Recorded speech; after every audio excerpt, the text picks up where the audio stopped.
Hello दोस्तों, हमने part 2 में जाना कि कैसे अंग्रेजों ने केप टाउन पर कब्जा कर स्थानिक बोअर्स को अपने ही शहर से निकाल दिया। कुछ ही समय में बोअर्स ने नटालिया, ट्रांसवाल और ऑरेंज फ्री स्टेट की स्थापना की, मगर सत्ता के लालची अंग्रेजों ने उस शहर को भी कब्जा कर लिया। ब्रिटिश साम्राज्य ने दक्षिण अफ्रीका पर शासन कर वहाँ के मूलभूत अफ्रीकन निवासी को ही अधिकार से वंचित कर परेशान करते थे।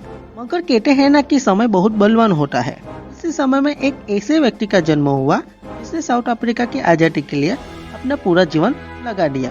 वो थे नेल्सन मंडेला।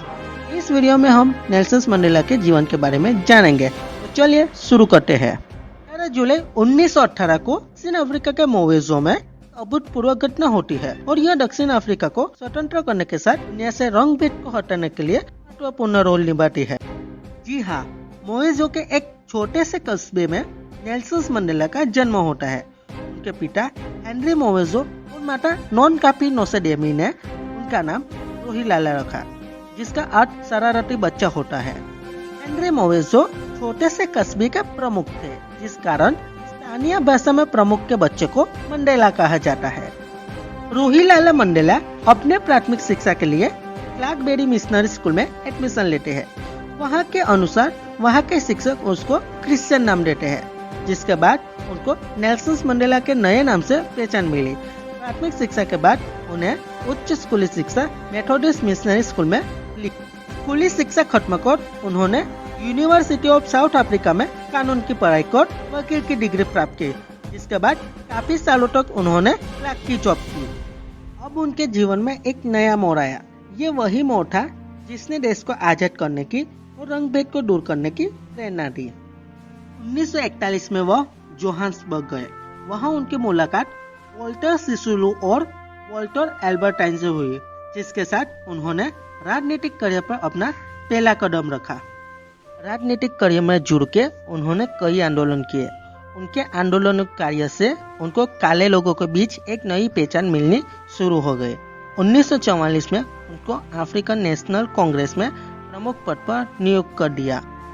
1945 में ब्रिटिश गवर्नर डेनियल मलन ने एक ऐसा कानून पारित किया जिसमें काले लोगों के लिए अलग शहर का ढांचा तैयार किया, जिसमें गोरे लोगों को फर्स्ट क्लास और काले लोगों को थर्ड क्लास सुविधा मिले। मगर यह कानून के लिए काफी विरोध हुआ, जिसके बाद डेनियल मलन ने अपने पद से इस्तीफा दे दिया। डेनियल मलन के बाद हेनरिक वॉन वॉर गवर्नर बने, जिसने बैंटू अधिनियम 1953 लाकर गोरे और काले के बीच शिक्षा प्रणाली अलग कर दी। ब्रिटिशरों को यह आशा थी कि इस कानून के बाद कालों की शिक्षा व्यवस्था टूट जाएगी और जिससे उन पर राज करना आसान होगा। मगर हेनरिक वॉन वॉन का यह प्लान सफल नहीं हो पाया। पढ़े लिखे कालों ने शिक्षा के लिए फंड दे रहे थे, जिसके साथ यह आत्मनिर्भर होने का काफी अच्छा मौका साबित हुआ। 1962 में अंग्रेज ने अफ्रीकन मजदूरों को प्रताड़ित किया, जिस वजह से सब मजदूर हड़ताल पर चले गए, जिसके पक्ष में नेल्सन मंडेला भी खड़े हो गए। अब गोरी सरकार ने नेल्सन मंडेला पर काबू के लिए उन पर देशद्रोह के आरोप में गिरफ्तार किया। 12 जुलाई 1964 को नेल्सन मंडेला को उम्र कैद की सजा दी गई और उनको रोबिन आइलैंड पर जेल भेज दिया गया, जो जेल काला पानी जितना ही क्रूर माना जाता है, जहां उनको कोयले की खदान में काम करना पड़ा। जेल में जाने के बाद भी नेल्सन मंडेला का जोश कम नहीं हुआ।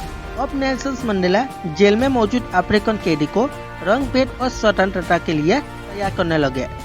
1980 आते अफ्रीकन व्यापार के क्षेत्र में काफी आत्मनिर्भर हो गए थे और साथ ही अफ्रीका की आजादी का मुद्दा अब अंतर्राष्ट्रीय विषय बन चुका था, जिसके साथ अब ब्रिटिश सरकार पर दबाव भी काफी बढ़ने लगा था।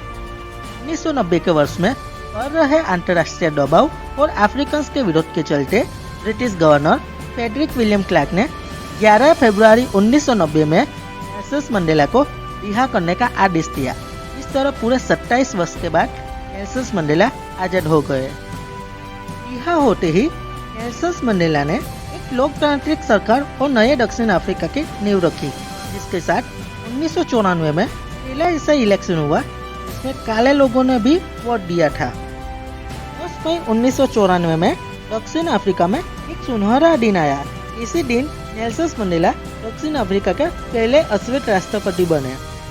नेल्सन मंडेला को भारत रत्न और नोबेल पीस प्राइज जैसे कई अवार्ड से नवाजा गया था।